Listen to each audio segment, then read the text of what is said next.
Bueno, muy buenas tardes.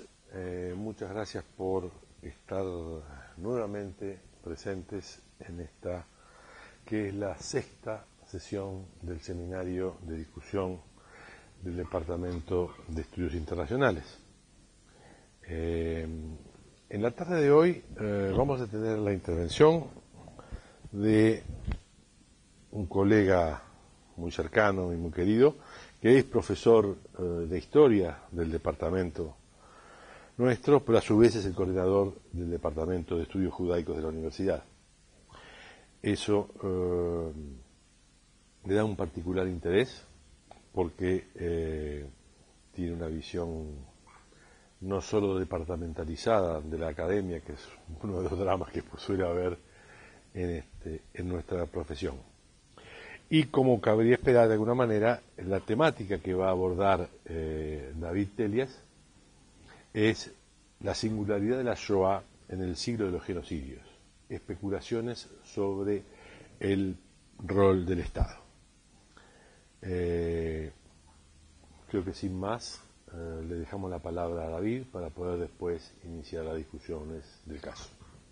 Muchas gracias. En primer lugar quiero agradecer al departamento la posibilidad de esto, que en mi caso se trata básicamente de compartir algunas ideas, de poner en discusión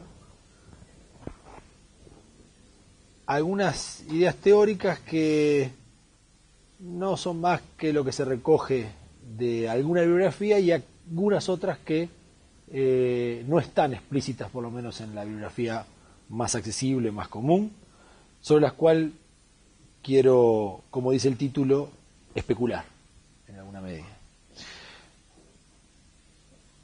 La idea está dividida en dos partes. Uno, lo que tiene que ver con el carácter de singular de la Shoah, el Holocausto judío, como genocidio en el marco de una época histórica que probablemente será recordada, será analizada en el futuro como la época de los genocidios. No solo por la ocurrencia de demasiadas masacres masivas, sino porque además el propio concepto de genocidio es un concepto nacido en este contexto, en este marco del siglo XX. Y por otro lado, especular acerca de cuánto pudo haber tenido que ver en este planteo de singularidad el rol que el Estado o los Estados, es decir, el Estado como institución, ha podido jugar en tanto aquellos Estados vinculados directamente al fenómeno. Decía que algunas de las ideas son recogidas en la bibliografía y hay una que es probablemente la más aprovechable en este sentido, que es el libro de Bernard Brunetot, que se titula justamente El siglo de los genocidios, violencia, masacres y procesos genocidas de Armenia a Ruanda. Es un libro cuya traducción al español es del 2006, creo que la versión francesa es poquito anterior, es decir, no difiere mucho. En donde allí Brunetot, creo, es por lo menos el único material biográfico que yo conozco que intenta hacer este análisis de, poner en contexto todos los genocidios del siglo XX, desde el armenio en el contexto de la Primera Guerra Mundial hasta el ruandés en los años 90, y busca coincidencias y singularidades. En varias de esas nosotros vamos a coincidir, en otras vamos a discrepar bastante. Brunetot califica a la Shoah como un genocidio particular, como un genocidio universal, singular en el contexto de los otros genocidios. Se afilia sin duda sí a esa idea de la Shoah como el paradigma de los genocidios del siglo XX. Ahora, intenta buscar algunas explicaciones y denosta o quiere minimizar algunas otras explicaciones. Es decir, de todas las excusas que se dan para esto, algunas las trata de minimizar de alguna forma. Una de ellas, que él la plantea quizás de las menos explícitas en momento, pero que se ve, es el tema de la memoria. Brunetó habla que la Shoah es singular, o se ha transformado en un genocidio singular porque tiene una construcción de memoria muy particular, muy superior al resto de los genocidios. Habría allí como una especie de ejército de memorizadores, grandes escritores todos ellos, Primo Levi, Imre Kertész, Elie Wiesel, o el propio diario de Ana Frank, si se quiere, algunos libros que han logrado una consideración muy particular en la literatura universal, y eso entonces le habría dado a la Shoah un halo de singularidad que entonces no sería tal, sino que en realidad no es la Shoah lo que es tal, sino su memoria la que es singular. Y ahí hay un juego.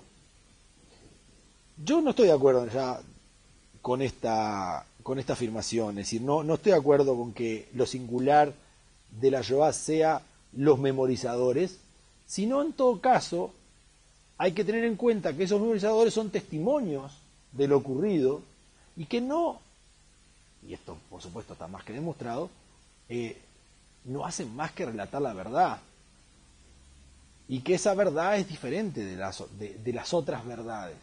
Un paréntesis muy importante, acá nosotros no vamos a calificar, y no estamos calificando de ninguna manera lo que yo llamo los dolores, es decir, no se trata de que algo sea más trágico que otro. Las tragedias son subjetivas y se construyen en función del dolor de la víctima. Para aquel que perdió su familia, sus hijos, sus padres o quien sea, más allá del contexto en el que lo haya perdido, esa es la tragedia mayor que le puede haber pasado, y eso no cambia. Lo que sí tenemos que ver es qué es lo que hace entonces de la tragedia una tragedia distinta a la otra, ni mejor ni peor, ni superior ni inferior, distinta. Y después quiero ver por qué me importa esto de marcar que es distinta.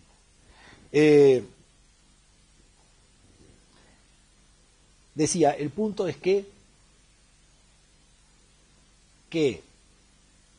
un contexto, un hecho como la Shoah tenga un, entre comillas, ejército de memorizadores, un ejército de testimonios tan importante y tan alta calidad, no le quita la verdadera dimensión que la Shoah tiene, sino todo lo contrario. Y no es, repito, la memoria construida lo que lo hace singular, sino el hecho ocurrido. Hay historiadores como Todorov que plantean incluso que este exceso de memoria a veces ha hasta afectado la labor del historiador, porque termina confundiendo memoria con historia. Y esto también es un problema. Pero yo creo que, y como intentaré poner sintéticamente en estos minutos, aún evitando esta confusión, aún entendiendo que se trata de memorias, y entendiendo, por supuesto, que esto es real, la Shoah nos ofrece argumentos muy contundentes para entenderla como un fenómeno único o singular. Y entonces paso al segundo argumento que introduce Brunetó. Voy a tratar de seguirlo a él para tener un hilo. Y refiere a lo que Zygmunt Bauman denominó, ¿sí?, como el Holocausto como cuestionador de nuestra modernidad. En un trabajo clásico de modernidad Holocausto de Bauman, allá de los años 80, ¿sí?, Bauman plantea algo así como: no es el Holocausto lo que nos cuesta captar en toda su monstruosidad, estoy citando, es nuestra civilización occidental lo que el Holocausto ha hecho prácticamente incomprensible. El Holocausto es la prueba, o sería la prueba del fracaso de la modernidad. Es decir, a diferencia de Armenia, Camboya o Ruanda, por mencionar algunos, la Shoah ocurrió en el contexto de la modernidad, una modernidad vivida, desarrollada en Occidente por Occidente. La Shoah, dice Brunetó en este caso, nos ocurrió a nosotros. Es, dice, un genocidio entre blancos, y eso es lo que nos pesa en la conciencia colectiva de la civilización occidental, y por lo tanto de ahí que le demos una importancia mayor que lo que ocurre en otros lados. Yo estoy de acuerdo que esto sí afecta, pero no por una cuestión como en algún momento en alguna discusión, sobre todo en Argentina, alguien dijo que hay una cuestión racista en esto, es decir, bueno, lo que pasa es que nos importan los blancos y no nos importa lo que pasa entre los negros en África o lo que fuera. No, nada que ver. Lo que pasa es que tenemos que entender el contexto en el cual ocurren las cosas. Es decir, la Shoah ocurre en la cuna, en la cúspide de la civilización más avanzada del mundo, de la modernidad, de la democracia, del liberalismo, de los valores individuales de la ilustración, individuales y colectivos de la ilustración. Entonces, no es igual a un genocidio ocurrido donde los valores de vida y muerte son completamente diferentes, donde el valor de la vida es otro, no es el mismo que debería haber habido en la Alemania y la Europa de la Shoah.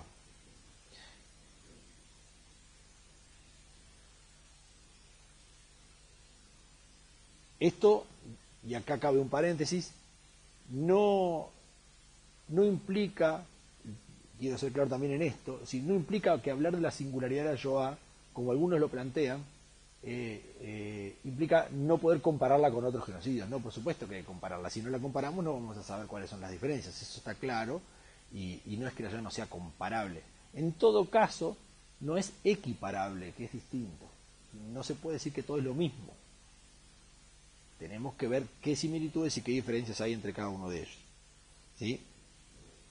De hecho, la comparación suele ser para la enseñanza un método absolutamente válido y en este caso ni que hablar.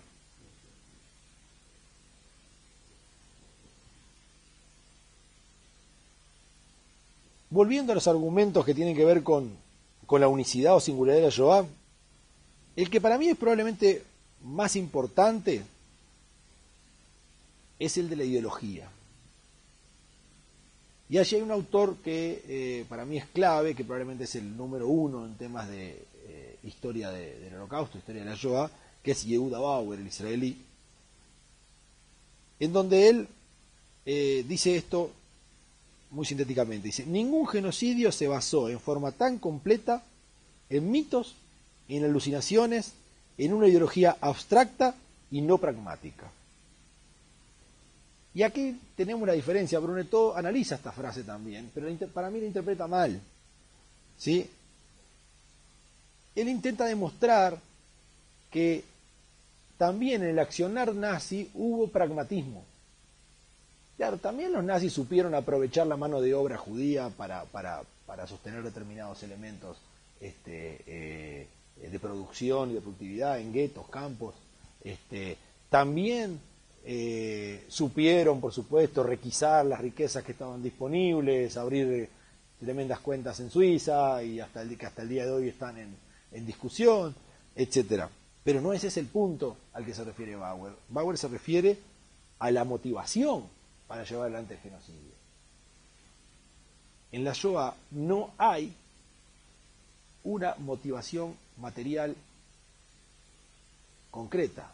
No existe ni un conflicto político, ni un conflicto económico, ni un conflicto de tipo, llamémosle, de intereses que pueden ser nacionales o ni que hablar, geopolíticos o cualquiera de ese tipo de cosas. La Shoah, el motivo por el cual los judíos son asesinados durante el Holocausto es por la sencilla razón de ser, por la sencilla razón de existir, por la única razón de existir. Y eso es muy singular. Han habido, por supuesto, se han construido mitos en torno a esto, se ha hablado del poder en la política, del poder de los judíos en la política, del poder económico en Alemania. Todo eso hoy en día la historiografía, las investigaciones han demostrado que no existía, es decir, que no hay posibilidad de demostrar que realmente hubiera detrás de la ideología nazi un elemento de conveniencia, ni de conveniencia política, quizás, y ahí podría haber alguna clave, sí, ser antisemita en el contexto alemán de principio del siglo XX podía tener rédito político, porque hoy en día, y ahí no voy a entrar en esa discusión, la famosa discusión Goldhagen-Browning respecto a si el antisemitismo latente en la sociedad alemana es lo que permitió que todo esto ocurriera o no, o como dice Browning, en realidad un aparato del nazismo muy bien montado que llevó a que nadie se opusiera o que nadie a que no hubiera grandes oposiciones al proceso que los nazis llevaron adelante para con los judíos. Pero dejando esa discusión de por medio, lo cierto es que los nazis no lograban nada con lo que estaban haciendo más que satisfacer una necesidad ideológica, que era el exterminio de lo que ellos consideraban una raza malnacida, una raza malvenida, una raza paria en la evolución de la darwiniana de la humanidad.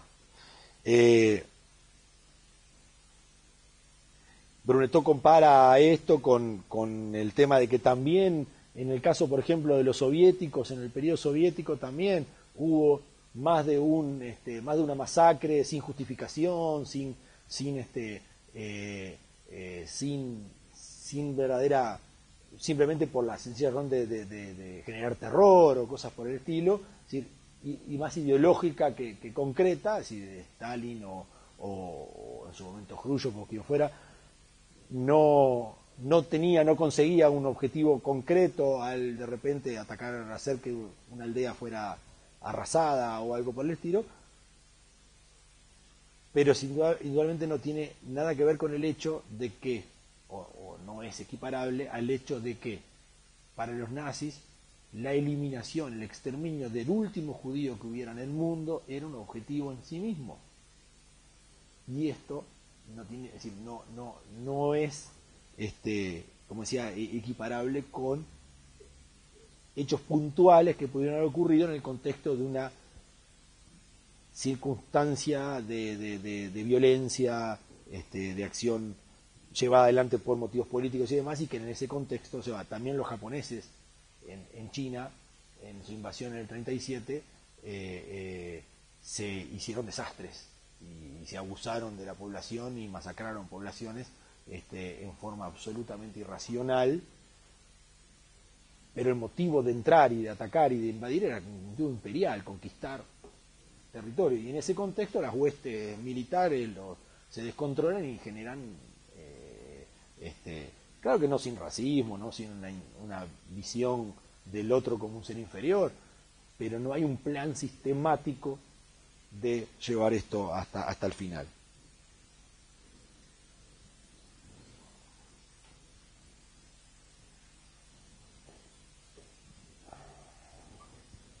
En esto justamente hay punto con otro argumento que maneja Brunetó, que es el carácter universal.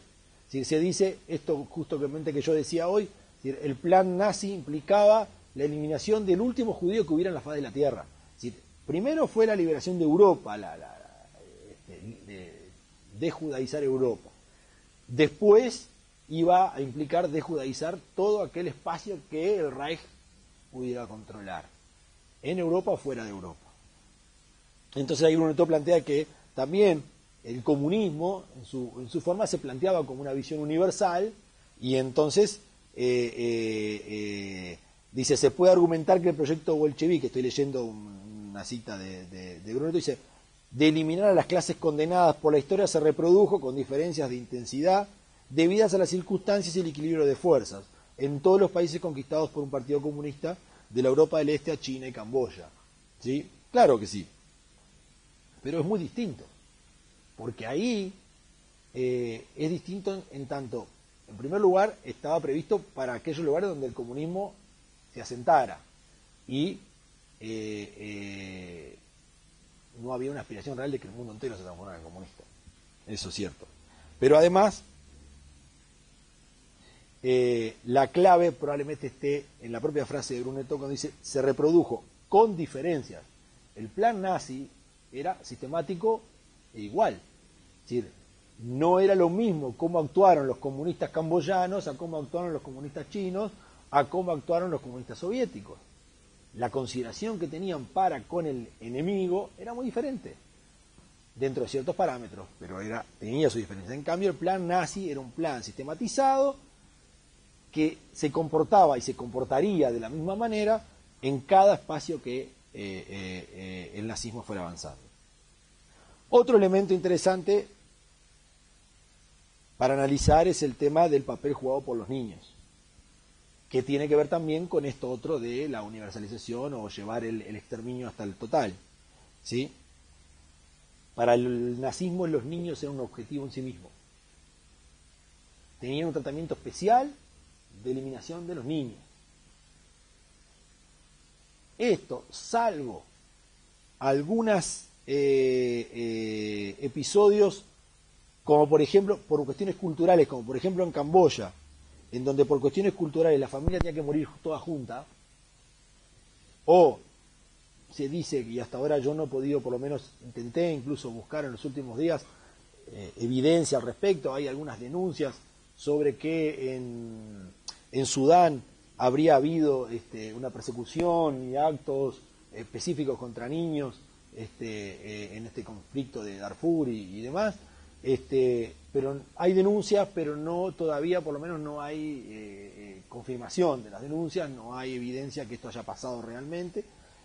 No digo que no haya podido pasar, pero de hecho, de todas maneras, aparentemente si pasó, también pasó como parte del contexto de la violencia generalizada y no como un plan específico de atención a los niños. ¿Qué es lo que vamos a hacer con los niños? Bueno, ¿cómo los vamos a matar y hasta cuándo? ¿Y cuántos? ¿No? ¿Cómo definimos? ¿Definimos un niño a partir de qué momento? Es decir, el nazismo tenía todo eso programado, es decir, los niños eran hasta los 14 años, de los 14 años en adelante, esos iban, si estaban capacitados, en principio iban al trabajo hasta morir en el trabajo o morir después en la medida que se renovaban los prisioneros en los campos de trabajo, pasaban a los campos de exterminio y se eliminaban. Es decir, hasta había una definición clara. Eso no ocurre en ningún otro genocidio conocido.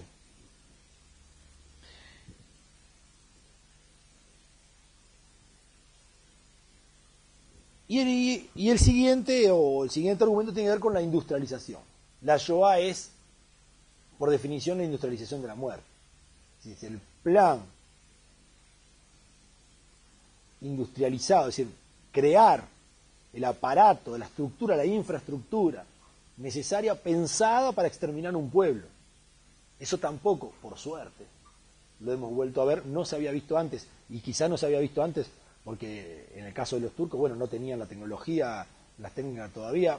También yo creo, por lo que sé del genocidio turco, del genocidio armenio, mejor dicho, en manos de los turcos, no era esa la intención de los turcos. Tampoco los turcos nunca tuvieron la intención de exterminar a todo el pueblo armenio, ni nada que se le parecía, sino que los turcos querían expulsar a los armenios de ahí, y en ese marco cometieron un genocidio terrible, pero había un objetivo político de espacio vital, o que los turcos consideraban vital, y en ese contexto a los armenios que en su legítimo derecho se negaban a aceptar la obligación de tener que abandonar sus lugares, eran exterminados. Pero haber creado toda una industria de la muerte muy bien planificada, con una capacidad ingenieril muy importante, para exterminar en un primer intento, se calculaba que se iba a matar por lo menos a 11, 12 millones, por suerte apenas llegó a la mitad, pero estaba pensada para que durara para exterminar entre 11 y 12 millones de personas, es decir, lo que conocemos estrictamente como la solución final, es decir, el plan de la solución final, eso no se ha repetido, por lo menos que tengamos evidencia en ningún caso. Hay que recordar que al principio los nazis comenzaron haciendo un genocidio más tradicional, con fusilamientos, con los Einsatzkommandos, los Einsatzgruppen, las fosas comunes, etcétera, etcétera. Cuando vieron que la cosa ya no iba a poder ser posible de esa manera, bueno, idearon toda esta máquina de muerte que son el proceso de, bueno, guetización, campo de concentración y campo de exterminio, ¿no? Es decir, se vieron obligados a diseñar un mecanismo más eficiente para poder lograr ese objetivo que ellos calculaban iba a ser tener que eliminar entre 12 y 13 millones de judíos, que esa era de hecho en realidad la población judía de Europa. Que había una población judía básicamente de 17, 18 millones de personas en el mundo, entre 11 y 13 más o menos, depende cómo contemos las fronteras europeas, estaban en Europa, luego entre ya lo que había en América y más África, el norte de África y Medio Oriente, completamos los 18 millones, 17, 18 millones de judíos en el mundo. Bueno, se exterminó a la mitad de la población judía europea, ¿no? El 90% de la población judía polaca, que eran 3 millones y medio, de los cuales 3 millones y poquito fueron asesinados, fue la población más que sufrió más, y luego 2 millones y pico largos. Las cifras más exactas, en esto es muy feo dar cifras, no tiene sentido porque nunca vamos a ser exactos tampoco, pero según las estadísticas de Yad Vashem, del Centro de Investigaciones de Jerusalén, hay contabilizados ya y reconocidos aparentemente 5 millones 800 y pico de mil personas que fueron directamente asesinadas en este proceso.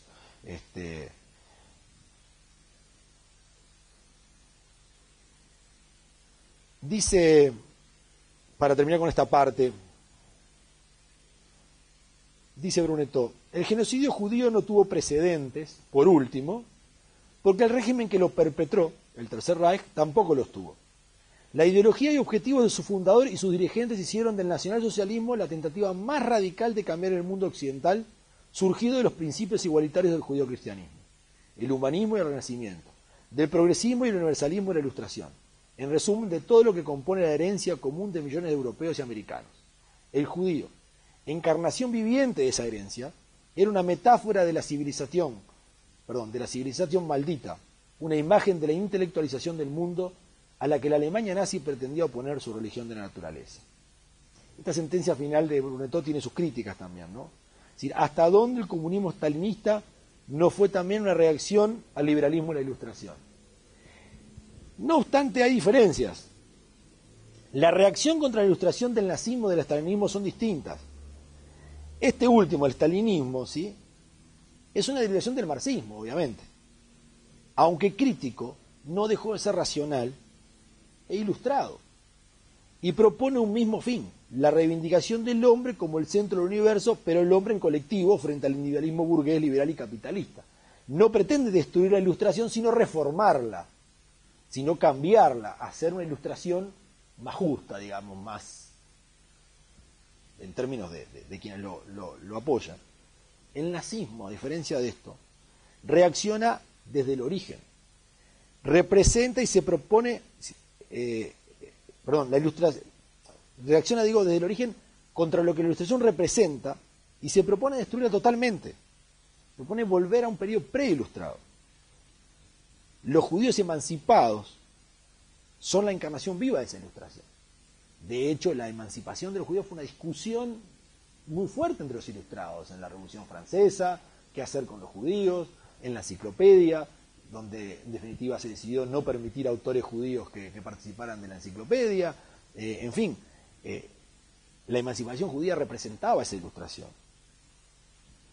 Para reaccionar contra esa ilustración, ¿sí?, hay que eliminar a los judíos. Esa es parecería ser de alguna manera la lógica o si es que ya existe alguna, el nazismo como ideología. Hay quienes opinan que el nazismo no es una ideología, que no le cabe el estatus de tal. Eso daría para otra discusión teórica de qué es una ideología, qué no es una ideología. Puesto esto en contexto, para no ocupar mucho más tiempo, creo que por ahí pasan los grandes argumentos en torno a la discusión, la Shoah es singular, la Shoah no es singular. Quiero terminar con las especulaciones que decía al principio sobre el rol del Estado.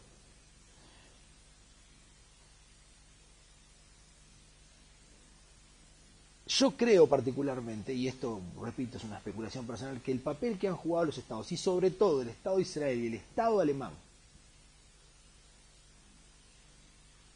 en la construcción de la memoria de la Shoah, ha hecho también de la Shoah un elemento singular. Es decir, lo ha transformado en un elemento singular en lo que Todorov y otros han llamado el paradigma de los genocidios. Voy a tratar de hacerlo cronológicamente, son 4 puntos básicamente.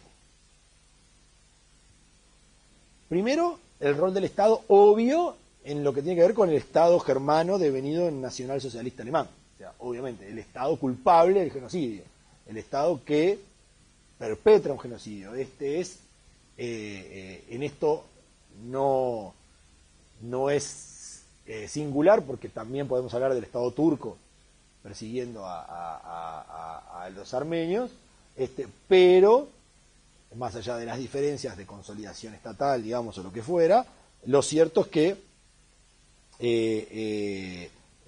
la Shoah se plantea también, de alguna manera, es una consecuencia de los traumas y fracasos sufridos por la germanidad en su construcción del Estado-Nación, ¿sí? Desde la segunda mitad del siglo XIX hasta la finalización de la Segunda Guerra Mundial. El proceso nacionalista, de alguna manera, construyó, entre otras cosas, ese antisemitismo genocida, para diferenciarlo del antisemitismo tradicional, ¿verdad? Demoníaco, que permitió pasar del prejuicio antisemita a la aniquilación sin mayores traumas sociales. Es decir, el Estado respaldó este pasaje, fue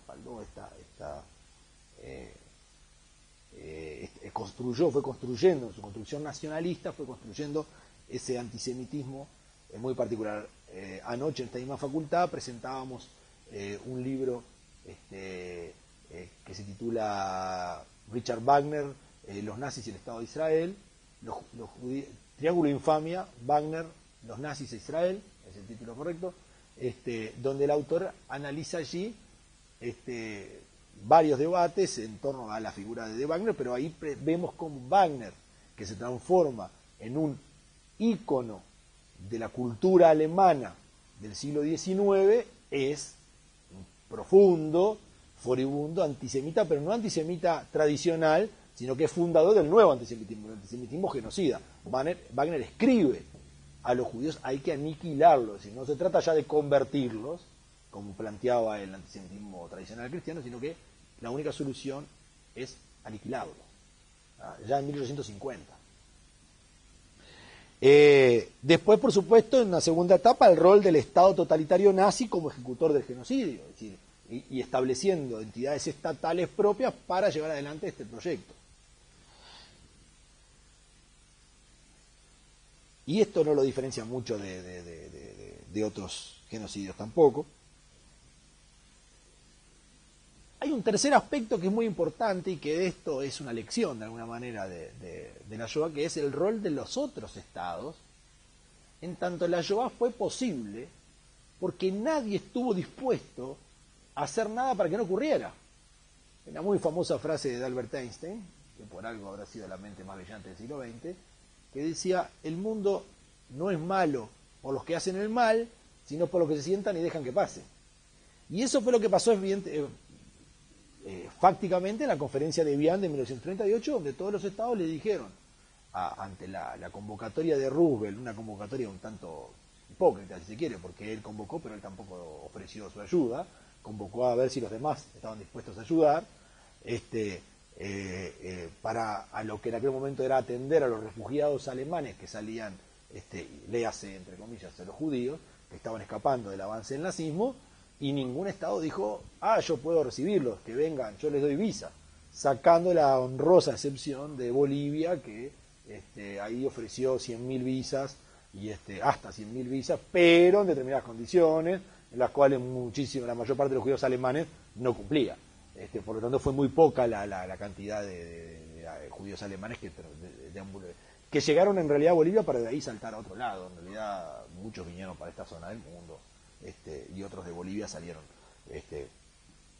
para Estados Unidos y demás. Pero pero bueno, por lo menos Bolivia tuvo una intención de decir, bueno, yo podría dar una mano en algún aspecto, pero ningún otro Estado del mundo convocado en esa conferencia de Viana estuvo dispuesto a atender este problema, a dar alguna solución, aunque más no fuera ni el propio Roosevelt, ni los propios estados norteamericanos, que fueron los que convocaron en la reunión, ¿no? El cuarto aspecto, ahora sí, es el papel jugado, es muy interesante esto y es muy poco estudiado, por el cuasi Estado judío, es decir, por lo que era en aquel momento la agencia judía y la autonomía judía que había en Palestina, que entre 1937 y 38, más sobre todo a partir del 39 hasta el 45, realmente hizo esfuerzos interesantes por tratar de rescatar judíos de Europa. Hay incluso hasta por ahí acusaciones de alianzas entre el sionismo y los nazis. El sionismo es el Movimiento de Liberación Nacional judío, creador del Estado judío, del Estado de Israel, y hay por ahí hasta acusaciones de haber hecho acuerdos, pactos. Sí, había conversaciones, había dirigentes del sionismo en Israel que tenían contacto con oficiales y del régimen nazi en ese intento por ver si, bueno, pagar rescates, tratar de sacar gente, es decir, lo sabía. Yo no voy a entrar en análisis de los detalles de eso, pero hay un libro que recomiendo, en español por lo menos que yo sepa es lo único, ¿sí? De una historiadora argentina-israelí llamada Dina Porat. El libro se llama Con las manos atadas, el liderazgo sionista y el holocausto, 1939-1945. Es un libro bastante nuevo, del año 2008, su traducción al español por lo menos. De hecho es una tesis doctoral de ella. Y ella ahí analiza lo que califica de un esfuerzo casi inútil del ejecutivo de la agencia judía en Palestina para sacar a judíos de Europa. Era como dice el título, las manos estaban atadas, es decir, no había disponibilidad tampoco. Ella analiza cuántos rubros del dinero, el presupuesto que esta agencia tenía para el andamiaje de ese cuasi Estado, de ese Estado incipiente, qué porcentaje, y porcentajes muy importantes, se destinaban a planes de evacuación de zonas de Europa, de judíos, y qué tan efectivo esto podía ser, y qué tan efectivos fueron algunos y otros no. Así que bueno, creo que es importante, o sería bueno poder analizar ese aspecto, ¿sí? En más profundidad para ver qué rol pudo haber tenido. Y el quinto, y no menos importante, quizás probablemente el más importante, es el rol del Estado de Israel y el Estado alemán posterior a la Shoah. Entonces cabe puntualizar para terminar un par de cosas. Una, Alemania es el único Estado moderno que reconoce su responsabilidad en lo ocurrido y actúa positivamente en función de ello. Es decir, es el único Estado que ha cometido un genocidio, lo reconoce y toma una actitud, una política, ¿sí?, para, yo no diría reparar, pero por lo menos intentar evitar que esto vuelva a suceder. En Alemania e incluso fuera de Alemania. Esto ha llevado incluso a que en el contexto de la Unión Europea otros estados hayan empezado a tomar actitudes que van en el camino. El más llamativo de todos ha sido el caso francés, ¿verdad? Reiterado, ya van, creo que 2 presidentes ya consecutivos que hacen declaraciones al respecto. Hay un libro, un capítulo, un epílogo del libro de Tony Judt de posguerra, que se llama algo así como De la casa de los muertos a la memoria de los vivos, una cosa así, el epílogo, y para mí es un análisis muy inteligente del rol de cada uno de los países europeos, es decir, desnudando muchas mentiras y muchos disfraces de muchos países en Europa, que hoy en día, bueno, están empezando a reaccionar. Hace poco me contaban de un caso holandés muy interesante, de una cosa que se están descubriendo en Holanda, que no todo fue tan santo como parece, y por supuesto el estado más duro en esto, el que está más así puesto a la defensiva y que no quiere reconocer nada, es Austria, ¿verdad? En donde, desde mi punto de vista, su antisemitismo visceral no les permite de ninguna manera reconocer que no fueron víctimas, sino que fueron verdugos. Es decir, Austria aplaudió con las dos manos, y si tenía cuatro, aplaudían con cuatro, la entrada de los nazis, a la llegada de los nazis, y bueno, todo lo que pasó después. Pero jamás lo van a reconocer los austríacos, creo yo, mi opinión muy personal, y bueno, cargarán con eso lo que tengan que cargar. Quiero rescatar también el papel de Polonia. Polonia, después de la caída de la Unión Soviética en los años 90, ha comenzado un trabajo muy interesante en ese sentido, con muchos dolores, porque Polonia sí juega un papel de víctima en todo esto, es decir, pero también carga con que dieron su mano en algunos casos. También hubo mucha gente que ayudó, por supuesto, por suerte, pero ayudó a favor, digamos, de las víctimas, pero de alguna manera Polonia está empezando, ¿verdad? Y ahora ya, me acuerdo cuando estaba visitando allí los campos, era muy interesante porque al principio en todos los campos y demás se hablaba de polacos muertos ahí, nunca se hablaba de judíos. O sea, en Polonia hubo un asesinato de 6 millones de polacos, claro, en realidad murieron 6 millones de polacos, la mitad eran judíos, esa es la única detalle que se omite, que siempre se omitió durante todo el periodo soviético. Ahora empieza a plantearse la diferencia y se hace la señalización, ¿no? Es decir, de los judíos muertos en cada uno de los lugares. De a poco Polonia está empezando quizás por su entrada a la Unión Europea, quizás por el contexto, en fin, la democracia, etcétera, está empezando a revisarse en ese sentido. El Estado de Israel ha jugado un rol trascendental. La Shoah tiene 3 etapas, la post-Shoah, digamos, tiene 3 etapas muy claras. Los primeros 15 años de la posguerra, de la Shoah no se hablaba.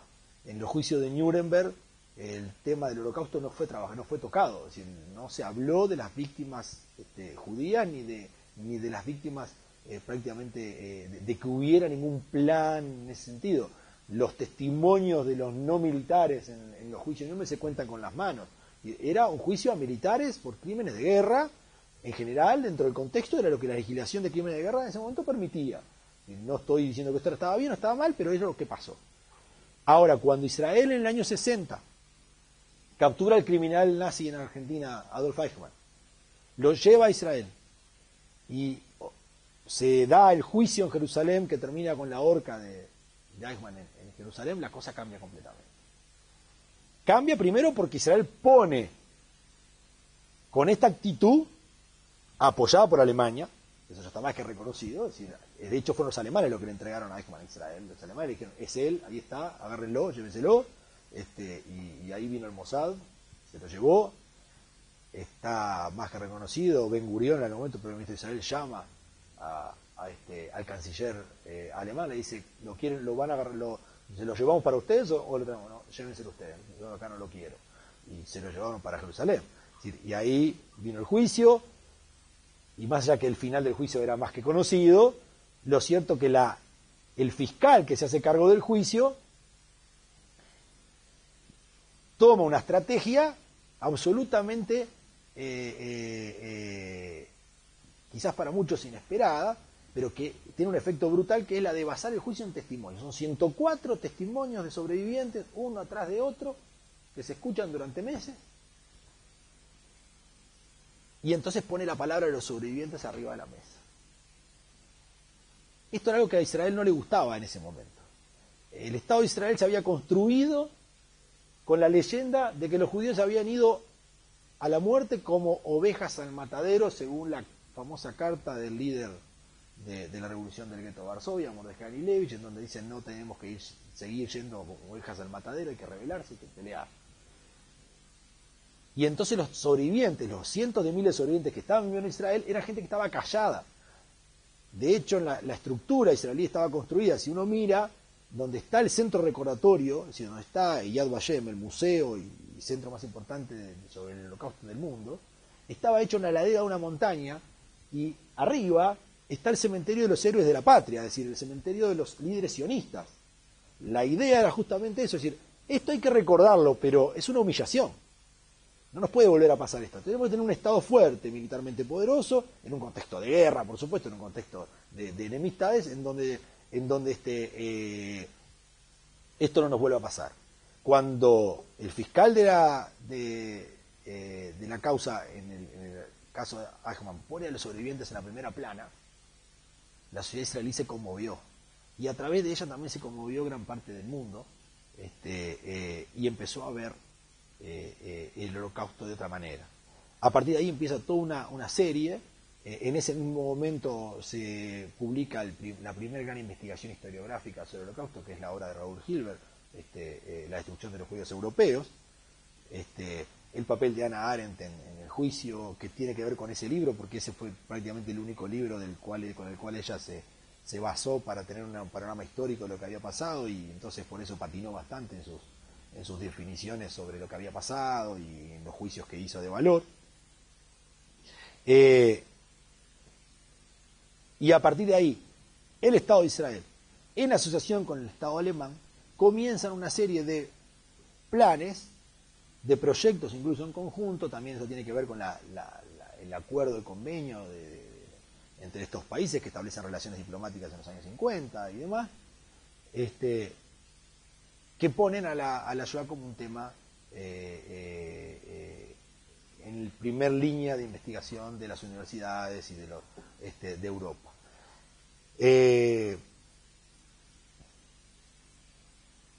Ni que hablar toda la producción posterior financiada por fondos alemanes. Alemania tiene por ley un fondo, es decir, dentro de lo que son las reparaciones que Alemania le ofrece a las víctimas, a los sobrevivientes y a los familiares de los sobrevivientes, aquellos a los que no quedó nadie, esos fondos se destinan al Claims Conference, que se llama, que se dedica justamente a financiar proyectos educativos y de investigación sobre este tema. Es decir, hay un rol activo, trascendente, que creo yo ningún otro genocidio ha tenido. Es decir, ni que hablar en el caso turco, donde Turquía no quiere saber de nada, donde no le pueden decir nada, donde está prohibido hablar del tema. Ahora parece que están con ganas de dar alguna señal, pero bueno, hasta ahora ha sido la negación total, ¿verdad?, de lo ocurrido. Y por supuesto no le podemos pedir todavía nada de eso a lo que ha pasado ni en Ruanda, ni en Sudán, ni que hablar en Camboya, ni mucho menos a una Unión Soviética desaparecida con lo que se implicó. Así que creo que en definitiva acá hay un campo de alguna forma para especular, para estudiar sobre, bueno, cuánto todo esto pudo haber incidido en que hoy tengamos a la Shoah como paradigma de los genocidios del siglo XX, en que hoy podamos decir, bueno, la Shoah es el genocidio, y un genocidio muy singular en el contexto de un siglo XX absolutamente genocida.